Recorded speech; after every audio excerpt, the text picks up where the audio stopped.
বাংলাদেশের তিস্তা নদীর উপরে যে অধিকার, সেই অধিকারের কথা বলতে, লিখিত দিতে আমরা একদম পিছপা হব না। তিস্তা পাড়ের মানুষের সাথে এবার কথা বলা হবে। জয়েন্ট রিভার কমিশন নেগোসিয়েশন করবে, কিন্তু তিস্তা পাড়ের মানুষ কি চায় সেটা আমরা তুলে আনবো।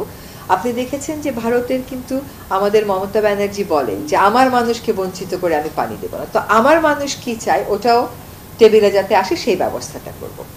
বিশ্ব প্রেক্ষিতে যদি দেখেন যে আপার রাইপেরিয়ান দেশ সবসময় লোয়ার রাইপেরিয়ান দেশের সাথে এই কাজগুলো করে, যার জন্য জাতিসংঘের যে আন্তর্জাতিক আইনটা আছে 1997 সালে, ওটাতে মাত্র 36টা রাটিফিকেশন লাগতো, অনুস্বাক্ষর লাগতো।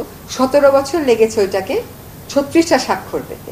কাজে এটি একটি বৈশ্বিক বাস্তবতা। আমি যেটা আপনাদেরকে বলতে চাই সেটা হচ্ছে, এটার ব্যাপারে বিস্তারিত কথা তো আমার এই মন্ত্রণালয়ে হবেই, কিন্তু বাংলাদেশের নদীর জীবন যাতে ঠিক থাকে, বাংলাদেশের নদীর নির্ভর জনগোষ্ঠী যাতে তাদের ন্যায্য অধিকারটুকুন দাবিগুলো উত্থাপন করতে পারে, সেই ব্যবস্থা আমরা নিশ্চয়ই নেব। এবং আন্তর্জাতিক যে নর্মসগুলো আছে, আইনগুলো আছে, এগুলো আমরা তুলে ধরবো। বাংলাদেশের মানুষকে আশা হারালে চলবে না। দেয়া না দেয়া আমার ক্ষমতার মধ্যে নেই, কিন্তু আমাকে তো সবসময় আমার কথাটা বলতে থাকতে হবে। সেই কথাটা অত্যন্ত স্পষ্টভাবে জানিয়ে দেওয়া হবে। ভারতের সাথে তো আলোচনায় আপনার যেতেই হবে। ভারতের সাথে আমাদের কুশিয়ারা নিয়ে চুক্তি আছে, আমাদের ফেনী নিয়ে চুক্তি আছে, আমাদের গঙ্গা চুক্তি রিনিউ করার ব্যাপার আছে।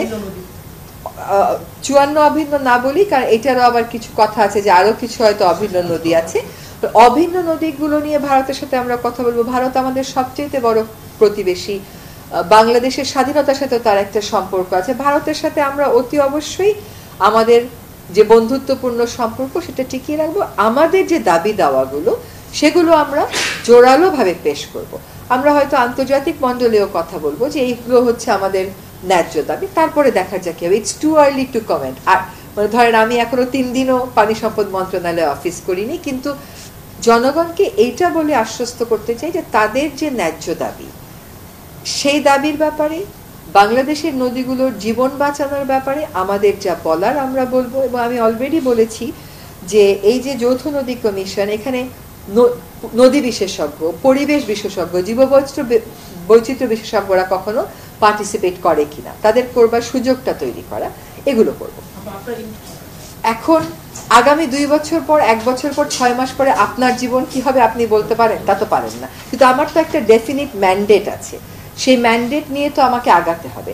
আমার ম্যান্ডেটটা হচ্ছে অভিন্ন নদীর বিষয়ে বাংলাদেশের অধিকার দেখা, সেই বিষয়ে কথা বলা। তা তো আমি অবশ্যই করবো। খামেরা তো দাগ হয় কিভাবে? এই যে ভাবি, দাগও যাবে রাগও যাবে, নিন চাকা সুপার হোয়াইট।